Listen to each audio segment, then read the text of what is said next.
கொடுக்கக்கூடிய வாய்ப்பு இருக்கிற இடத்துல தானே நம்ம போய் கேட்போம். நோய் நிவாரணம் மனுஷனால கொடுக்க முடியுமா? நான் கேட்க மகான்கள் ஓடுறீங்க, சின்ன மௌலானா பாண்டு ஓடுறீங்க, பீஸ் அவுலியா பாண்டு ஓடுறீங்க, ஷாவுல் ஹமீது வலியுல்லான்னு ஓடுறீங்க. அவங்கள்ட்ட ஏன் ஓடுறீங்க? கபூர்ல இருக்காங்கன்னு ஓடுறோம். மவுத்தா போயிட்டாங்க, அதுக்கு தான் கபூர் கட்டிக்கும். ஏன் மவுத்தாங்க?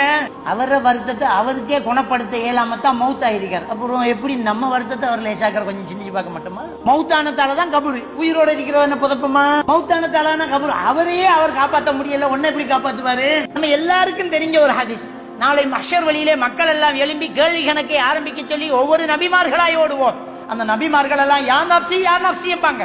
எங்களால முடியாது முடியாதும்பாங்க. நபிமார்களுக்கே முடியாதான், மகான்கள் கையை பிடிப்பாங்களாம். இவன் சொல்றான், இவன் பயான்ல என்ன சொல்றான்னு சொன்னா, ஷேக் நாயகம் அவங்க வருவாங்க, அவங்களோட முரீதுகளை பிடிச்சி அப்படியே கரையேற்றுவாங்களா.